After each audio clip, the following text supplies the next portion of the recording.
Hello and welcome to the Strategy Quest webinar. I'm Paul Sacco. I'm the author of Strategy Quest, the executive guide for finding business opportunities. At the end of the webinar, I'll tell you how to get a free copy of my book. And the president of Profeta Lucro, where I use a cognitive approach to help people find their strategic mindset, develop their leadership capabilities, make better decisions, and build their teams. By a cognitive approach, I mean that my programs are based on the cognitive functions associated with personality type. Cognitive approach is also known as the dynamic approach. So what is a strategy quest?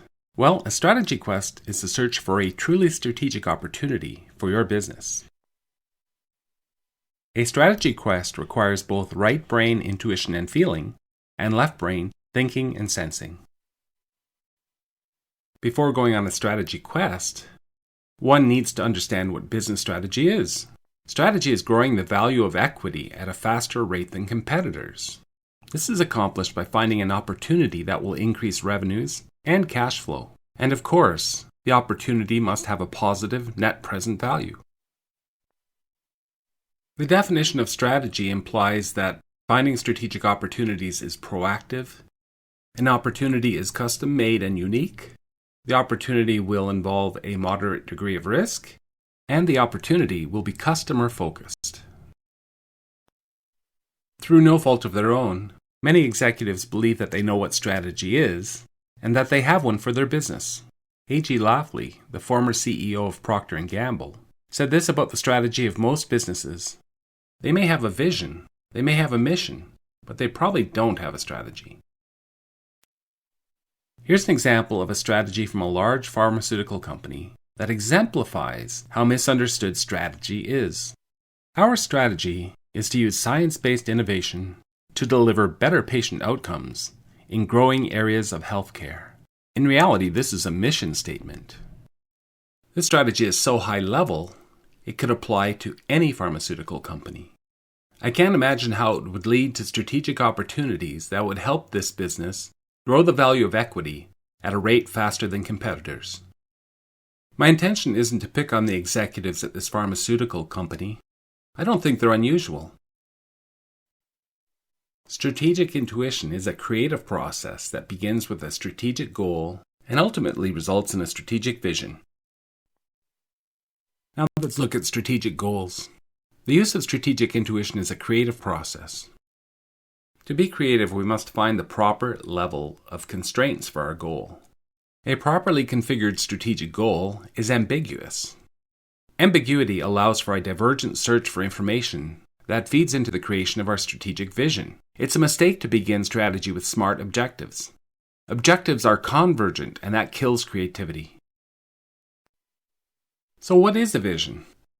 A vision occurs when something buried deep in our unconscious mind suddenly and unexpectedly comes into consciousness. And there's this sense that that piece of information solves our problem or helps us achieve our goal. The moment we have our vision, it's usually accompanied by a feeling of elation. A vision is similar to a situation we have probably all experienced. Think about a time when you can't remember where you've left something. You've probably searched high and low but come up empty. Then, hours after you've taken your mind off the object you're looking for, you suddenly recall where you left the item, and you feel relieved and happy. A vision is also known as a moment of insight, an aha moment, an epiphany, a revelation, or a eureka moment. Be careful not to confuse a vision with a vision statement. Vision statements are usually contrived and usually don't result from a vision. For 2 of the 16 personality types, creating visions comes naturally. So that all personality types can use their strategic intuition, I developed the prophetic insight method. A strategic vision is abstract or intangible. It's difficult to communicate and hard for others to understand. And certain personality types immediately ignore unsubstantial thought. For these types, it's important for them to learn how to recognize their vision and to avoid being dismissive of the visions of others. By creating a strategic concept, we begin to give life to our strategic vision. The concept describes the changes to our business model that results from our vision. The conceptual stage of your strategy quest is the bridge between imagination and thinking. It's an iterative process in which we create and rethink our concept until we have all the pieces of the puzzle put together, and they all fit together holistically. The conceptual intuition that's used to create a concept is different from strategic intuition. Whereas strategic intuition resulted in an abstract vision, conceptual intuition might be described as being more innovative since it results in something tangible.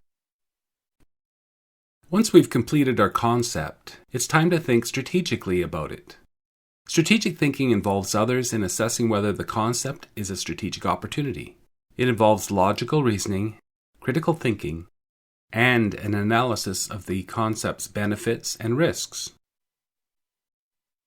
After we've decided that our strategic concept is a strategic opportunity, there's a final check that needs to be made. And that check involves using our strategic feelings. Strategic feelings is about the sustainability of our strategic opportunity. Strategic feelings involves assessing the benefits and risks to customers and society in general. And it's important to involve others in that assessment.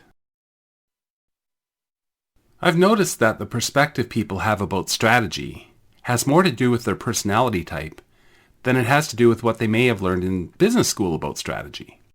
Personality type affects beliefs about strategy, whether we prefer objectives or goals, how we regard intuition and whether we will use intuition, whether we conceptualize our vision or see concepts as a starting point, how we regard feeling decisions, our approach to thinking, and the degree with which we will take risks. Personality type might also influence whether we find unique opportunities or whether we will follow the lead of others.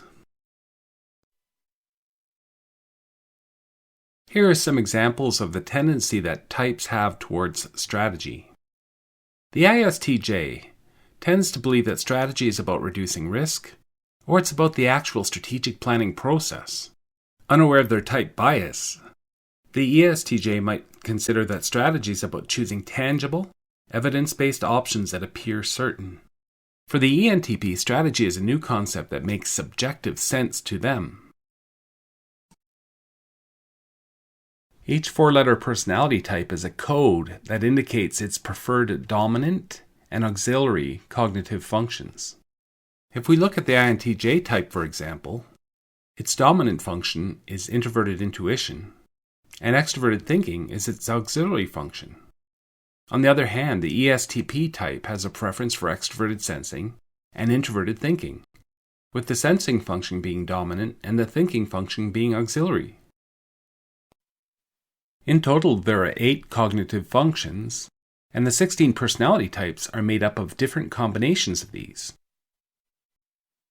Different stages of a strategy quest require different functions. The difficulty that executives have when trying to find strategic opportunities is that they see strategy through the limited lens of the functions associated with their personality type. To make matters strategically worse, very many executives have introverted sensing in their type, and this function is the only one of the 8 that doesn't have a place in the strategy quest method. This is due to the fact that introverted sensing is motivated by reliability. It therefore deploys proven practices, and when things have gone amiss, it tries to restore things to the way they were. But strategy is about doing something different and new, and that means taking moderate risk. Introverted sensing is the dominant function of the ISTJ and the auxiliary function of the ESTJ. The good news is that each of us has all 8 cognitive functions. The cognitive functions of our type are just preferences. And growing as a leader means learning to use our non-preferred functions. Now for the part of the webinar you've all been waiting for.